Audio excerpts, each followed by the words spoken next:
Today, the dominant story is Ukraine, and whether things are deteriorating now between President Trump and Volodymyr Zelensky. There seems to be an escalating slight war of words between the two of them. Zelensky's complaining he wasn't brought in on the negotiation. Right. Trump called him a dictator. Even some Republicans said that went too far. What do you make of it? Well, this notion that he hasn't been consulted, I've just got to push back. It's just not true. Just a week ago, President Trump in the Oval Office had Putin on the phone for the first time they've engaged since the prior administration, had him on the phone and then Zelensky on the phone within minutes. Both of them said only President Trump can bring this war to a conclusion, and you can't get us to a ceasefire and get this war to end if you don't talk to both sides. So it is an age-old kind of approach in diplomacy called shuttle diplomacy. You talk to one side, then you talk to the other. Oh, by the way, we just got to a ceasefire and we see hostages being released in the Middle East.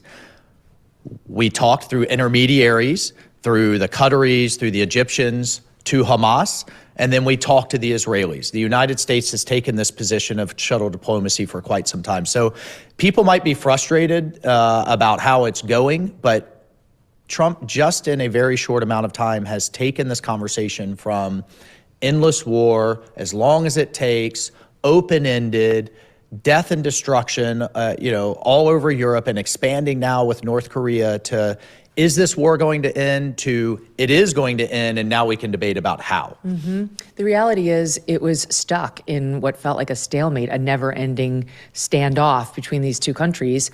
And so somebody's going to have to give.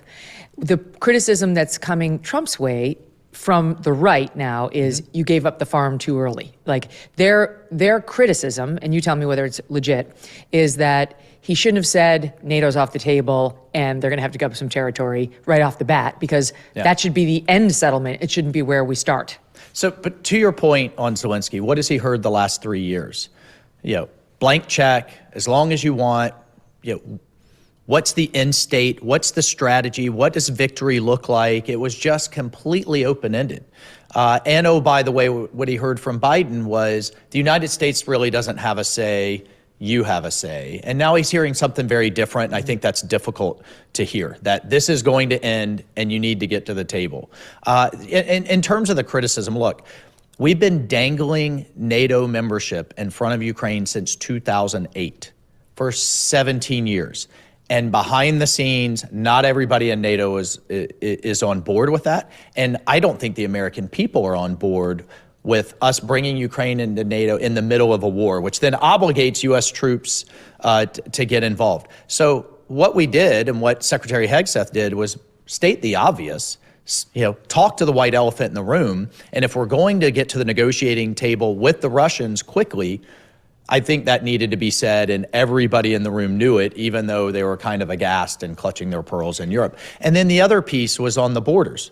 Look, does anyone, and I've asked this of my European counterparts, is anyone willing to go to the microphone and say that we're going to expel every Russian from every inch of Ukrainian soil, including Crimea?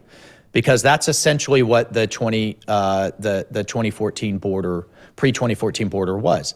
No. I mean, it's a statement of reality, and that's the reality that we're living in, whether it's what's going to happen to 1.8 million people living in death and devastation in Gaza. Like, can that really happen for the next 15 years? Or this. I mean, President Trump's very common sense. We're taking these issues head on. And I think no one should be of the notion that somehow he's going to get played by President Putin. That is not going to be the case. He's the deal maker in chief. And, if it weren't for him, we wouldn't even be having these conversations. So if Ukraine gives up some 20% of its territory, what Russia's taken thus far, whatever that rounding number is, and doesn't get into NATO, which I think many people believe would be way too provocative right now to even discuss, or maybe for a long, long time, because that's really what was stirring up Putin's anger in large part even before. What does Russia give? Right? I can see what Ukraine's going to have to give here. Yeah. What does Russia have to give? Well, this is always, just in an objective look at it, going to be some type of territory, particularly after Ukraine's counteroffensive in 2023 failed. And again, we're talking all of Crimea here, some type of territory for some type of security guarantee. We fully support France now saying that they'll get involved in the security guarantee. Macron is coming to the White House. Doesn't want that. UK saying that they will get involved in a security guarantee. There are some fundamental first principles here. One, this is a permanent end to this war, not another temporary stop like we had from 2014 to 2022, that there will be security guarantees involved for the future of Ukraine so that we ensure that this doesn't start up again. There will have to be some type of territory concession. And then by Ukraine, I think, or by Putin, because I thought we were on the list of what Putin's going to have to give. by both. So he's going to have to give back some of what he's taken. We can't even get to that conversation unless we engage both sides. No, I get it. Which is what we're doing, I'm not one of right? those people who doesn't think you should be talking. I mean, it's ridiculous. Right? It can't be But settled. that's what we've heard all week. Oh my God, I can't believe you talked to them. But my and then I went to is, Riyadh with Marco Rubio and others and furthered those discussions. I just don't get, when I took negotiations in law school, yes, shuttle diplomacy was part of what we learned, but the other piece was the best settlements involved both sides giving up a bit. Sure. Everybody should walk away slightly unhappy, or maybe even very unhappy. We just talked about security guarantees that you said right out the bat, Russia's not going to be happy with. And they're going to have to accept And then that. I think the final piece, which is the back and forth with Zelensky this week, is he himself came to New York last September. He's Zelensky, and started talking about critical minerals, partnerships. I mean, that was his idea as part of his victory plan that he proposed, including talking to President Trump about it. So now to act like this came out of the blue, we found a bit puzzling when we personally sent our Treasury Secretary there to say, okay, let's what are do you a deal. offering? And I can't think of any better security guarantee than to be invested with the United States of America. As I said at the press conference with Caroline Leavitt, they have an aluminum plant that could satisfy 100% of the United States imports if that thing was fully operational. Mm-hmm. They have critical minerals like gallium and tritium and vast reserves that could satisfy a third to a half of our import needs if they were at full capacity, if we had an investment mechanism. So, what I've been on the phone all week with President Zelensky's team is saying, you need to see this as growing the pie. And 50% of a much larger pie is better than 100% of what you have now, which has been essentially devastated or undeveloped. So to be co-invested with us for the long term, I think is a tremendous opportunity for them. And we have to restructure the conversation around our aid. The Europeans are doing it in the form of loans. They're actually paying for their loans on the interest of frozen Russian assets. Yet all of ours have been grants now for 3 years. The American taxpayer deserves some type of recoupment. And if we do that in a way that's mutually beneficial, then that's good for everyone. That wasn't even discussed under the Biden administration. It was just handouts.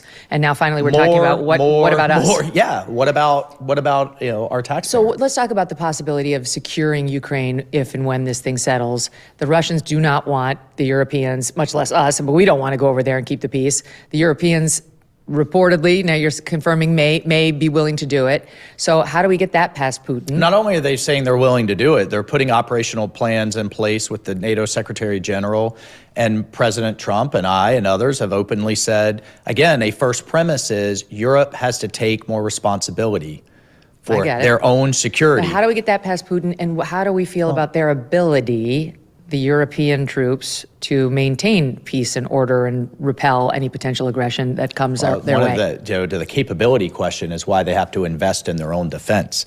The other thing we've said that is unacceptable is we have a NATO summit, heads of state summit this June, and we will still be at a third of all NATO members haven't met the minimum of 2% of GDP that they pledged to do a decade ago, over a decade ago. They just want, right? This is a lot of kind of, chirping and hand wringing about what the United States should do with its taxpayer money. Yeah.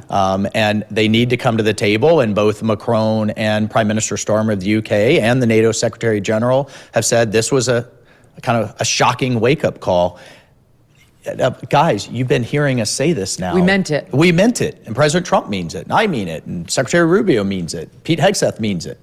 Is there any chance we withdraw from NATO? President Trump has talked about it. Two different conversations about security guarantees of European troops right on the edge of a hot war in Ukraine that is not a NATO member versus defending our NATO allies, if attacked. Those are two separate conversations.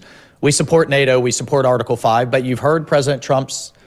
He looks at it, if you had a club and only half to 2/3 of the members were paying their dues, what are the other ones And the club required you to go to war if somebody in the club not paying their dues has a massive fight. And I have to tell you, just my own experience as a Green Beret, a special operations officer who, with multiple tours in Afghanistan, when we were there with our NATO allies, we had the fighting allies, the British, the Canadians, the Danes, and then we had others, frankly, that were kind of in the more peaceful parts that wouldn't even allow us. I tried to call a medevac from Germany where we needed help. They wouldn't allow them to come.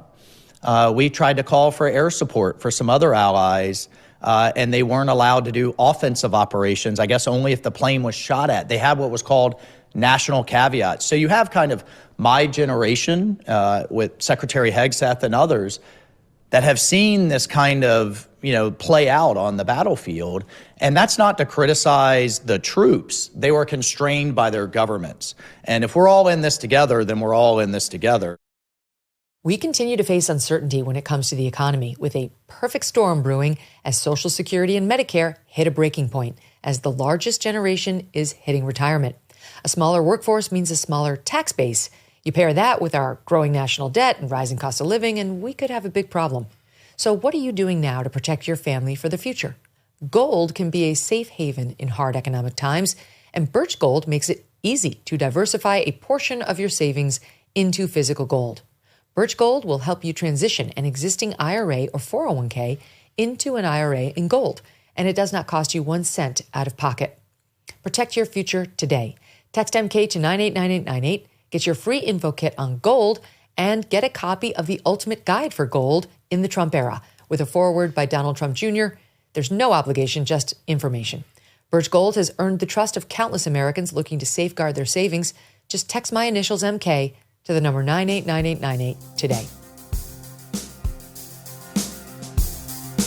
Thanks so much for watching. If you like what you just saw, hit the subscribe button for more clips and full episodes.